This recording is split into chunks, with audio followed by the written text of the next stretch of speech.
Everybody hates pay-to-win weapons and rivals, but what about pay-to-win skins? Do they exist and are they worth buying? That's what we're going to be covering in today's video on the top 3 most pay-to-win skins in rivals. Let's get into this. We will be starting off with the least pay-to-win weapon and going up to the best, which literally gives you the best advantage in the game.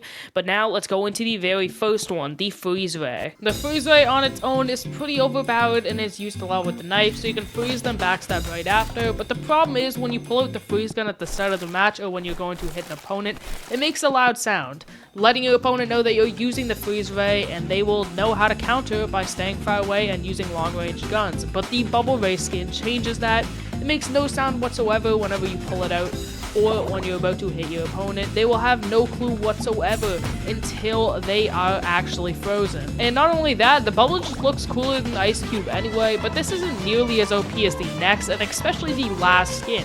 So let's move on to the knife. The knife is one of the most favorited skins in the game, and it was literally in the loader I was just showing you guys. But not only does it look bland and boring, the hitbox isn't the best, but that changes with the karambit and balancing.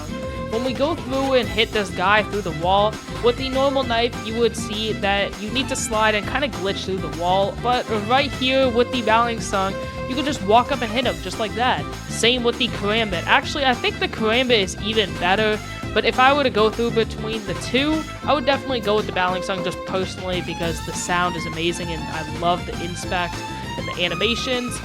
But that is completely my opinion, so if you were to choose in between the two, go with whatever one you like better. The karambit only has a slight bigger hitbox, so I wouldn't worry about that too much. But before we move on to the final and most OP pay-to-win skin in Rivals, I would like to mention I'm pretty sure the hitbox is also bigger on every other knife skin, like the candy cane and the key skins. But now let's move on to the most overpowered skin in the entire game.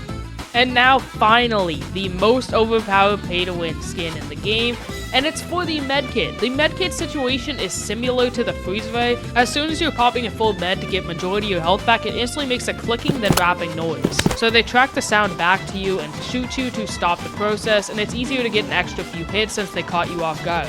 But with this skin, the sandwich, it has a completely different outcome. When you pop a full heal with the sandwich skin, it does not make a noise until about halfway when you're almost done healing. By that time, if your opponent even hears it, they won't even have time to make it to you. Now, in the end, these skins give advantages and don't necessarily make you win, but are they worth it? Some of them at least, I would say. The sandwich and the knife skins are, but they aren't as worth it as subscribing, so please subscribe. I'm trying to hit 400 by the end of the month. See you guys.